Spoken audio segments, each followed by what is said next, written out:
Nemojte da mislite da nećete odvesti Bosnu i Hercegovinu u pakao, a muslimanski narod možda u nestanak. Jer muslimanski narod ne može da se odbrani ako bude rat ovdje.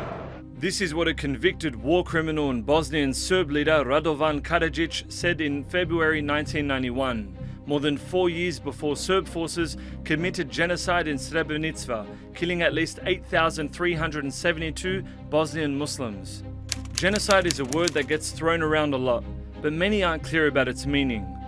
It includes any of these acts: killing, causing serious bodily or mental harm, imposing measures that prevent birth, imposing life-threatening living conditions, and forcible displacement of children.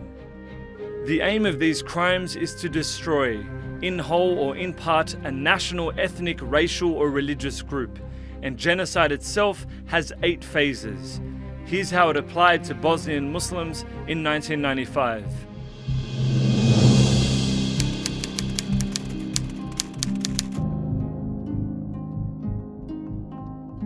The nationalist idea of having all the Serbs in one country called Greater Serbia goes back to the 19th century and includes gaining territory in Bosnia, Kosovo, Croatia, Montenegro and other neighboring countries. The followers of that ideology recognize only a Serb nation, and they deny the existence of Bosnian, Croatian and Montenegrin languages. The idea was renewed before the bloody 1992 to 1995 war, and triggered by Bosnia's referendum for independence. It was part of what experts call classifying people into different groups, like us and them. In addition, the victims were given names such as jihadists, Turks, Balier, Turkophiles. This is known as symbolization, which leads to phase 3, dehumanization. In media, academic publications, public life and among Serb Orientalists, the Muslims have been portrayed as a threat to the realization of the Serbian hegemonist project, in order to mobilize domestic public opinion against the Muslims and to justify future acts against them in the eyes of the West.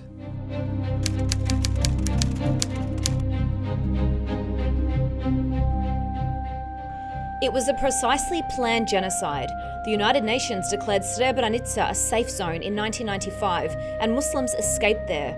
For Milosevic and Mladic, that was an opportunity to destroy Bosnians. It is very simple. After Serb troops gained new territories in the region of East Bosnia, the Muslim population escaped to Srebrenica. The enclave was protected by 400 minimally armed blue helmets who were an easy target for the much larger Serb forces, who were using resources of the former Yugoslav army, the 4th biggest in the world at the time. The UN withdrew within a few days and Serb troops took over the city.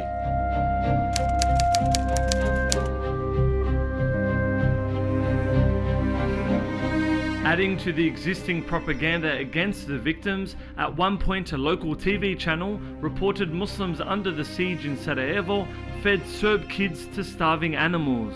The information was broadcast on the state-run TV Belgrade, and its program was watched by millions. Death lists are drawn up. Victims are identified and separated out because of their ethnic or religious identity. In Prijedor, Bosnian Muslims had to wear white armbands, and around 30,000 of them were sent to concentration camps. In Srebrenica, a similar plot. The Bosnian Serb army separated all men aged 12 to 77 and placed them in camps White House, Kravica, the cultural center of Pilica, and an old battery factory where they were later executed. 23,000 women and children were deported from the city within 30 hours. Many women reported being raped. I would rather he had killed me than do this. Then the mass killing began. Serb forces killed at least 8,372 Muslims, mostly men. The youngest victim didn't live even one day. I realized the end was near and that I could no longer hide, so I jumped off the truck with others. There was so much shooting going on, sharp stones were hurting my feet. Soldiers told us, "Find your place." I did not understand what they meant, but when I came closer, I saw rows of dead people. The bodies were buried in mass graves, and some brought from one death hole to another, known as secondary mass graves. Hundreds and hundreds of bodies are still missing. and some families only found partial remains of their loved ones. Despite the enormous loss and verdict of the International Court of Justice calling this massacre a genocide, no Serb leader has called it that way.